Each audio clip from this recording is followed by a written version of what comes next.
Here, you are triple plus awesome. I understand you're leaving early. Thank you, thank you, thank you for being here, and thank you. And enjoy your work ahead of you. And I guess we'll go on to read for a little bit. I've got two poems. He's like, I gotta answer a door, she says. I've got two pieces that I'm going to read for you, and they are from the. Yep, she should mute her thing. Do we have a control of being able to mute her thing? Probably not. Because the Zoom hosts have that on her?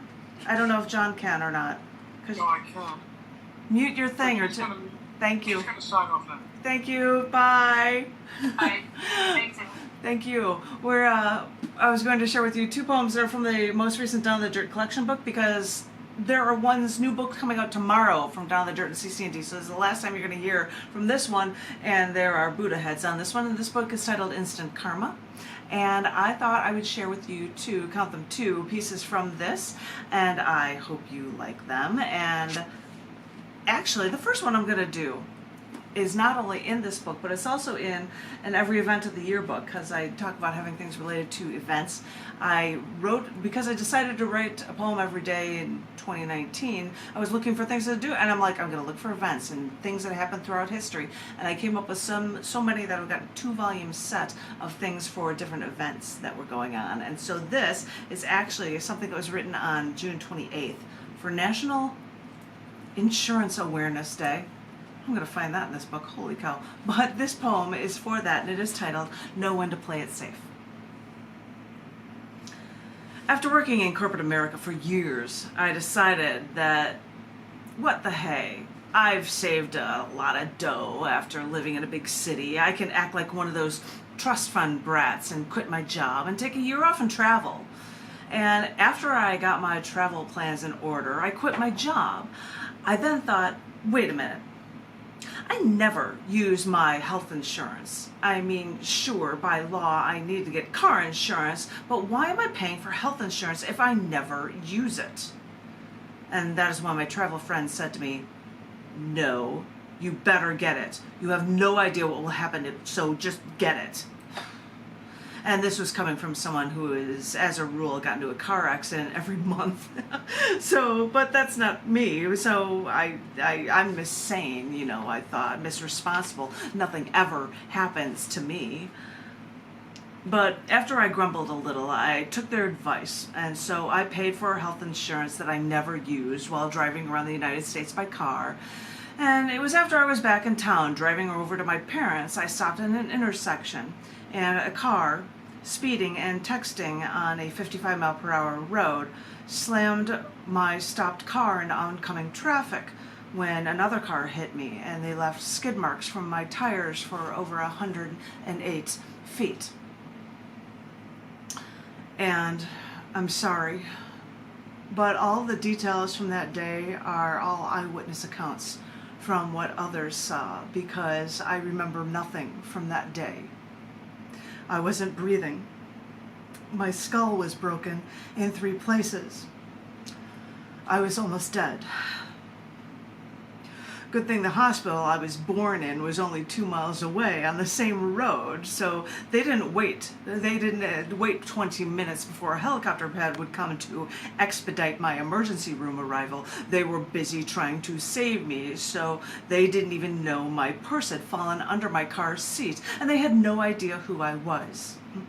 Searching with my car VIN number, they called my mother and asked if she knew someone matching my description, and asked if she could come to the hospital to identify a body. Yes, those were the exact words that they said to my mother.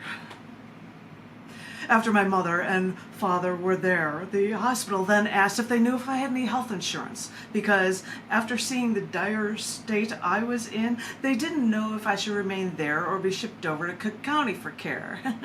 My parents had no idea, so in a panic, my father wrote out a huge check. He'd worry about how he'd pay for it later to make sure that I got the best health care I could at that very moment. Well, They eventually found my purse, though the people at the hospital didn't return my bra with the rest of my clothing. It's good to know that objectification still applies even to the comatose. How comforting. Sexism exists even if you're almost dead. But then while I was actually recovering, they also discovered my health insurance, the same stuff I seriously swore I didn't need, the stuff that now would cover not only my dad's fevered check to save me, but also all my physical paying to save me. Sure, we could all sound trite and find it wasteful to pay for something we think we'll never use, but all I can say is, oh, thank heaven, I had it on that one fateful day. Of all the days in the world you think that will never happen, even when you're the sane one, the responsible one, you'll never know. Your only fault may be that you cannot speak to the rest of the world. So, right now, take a deep breath and feel comfortable. And now you're playing safe. Wow, that was a tough one to read. I wasn't. Thank you. And the humorous thing is when I said, "Oh, thank heaven for it," is because that day that happened to me was July 11th. And every time July 11th comes along, I'm like, "Oh, thank heaven for 7/11," because I can't help it, because that's the day that I had to relearn how to walk and talk and eat. So that's why I had to say that in that statement. But I'm not going to say anything that awful anymore. Oh, I didn't expect to be reacting so much to that one, but. And now I'm going to do something that is not supposed to be that reactive. This is a poem. I ran a poetry open mic in Chicago for over half a decade. The man that started it in the 90s, he did this thing, David Rubin, where he would write down his dreams and share them. And so I'm like, I should start doing that. So in honor of that, when I come up with something or think of something and I share it down, it's because of this guy that started the open mic that I took over. And this is a dreams poem, and this is a shorter one, and is titled Who I Was Supposed to Be. Dreams 10/31/19. Not knowing where I was, I looked down, saw I was dressed in black again. But it didn't even feel like I was in my own clothes. Without many people around, another woman dressed in black appeared. I had no idea who she was, but she approached me and said something to me knowingly, like she was glad that I made it here. Since I knew no one else, I agreed and followed her. We turned a corner in this place I knew nothing of, both of us dressed in black, and two other people approached, also in black, but they weren't with us, and she was glad that I wouldn't blow our cover. And all this time, I didn't even know who I was supposed to be. That's it. It's just a weird dream thing, and that was one of the things, and that's, as I said, I was just going to be doing too. And as I look at the time, it is 5:07. Unless you've got a couple short ones, I'll end with one piece if you all want to do a round of one, or if you've got two. What do you think, John? What do you think is a good idea to close out the last round for us cookies? We have almost a half hour. I go to 3.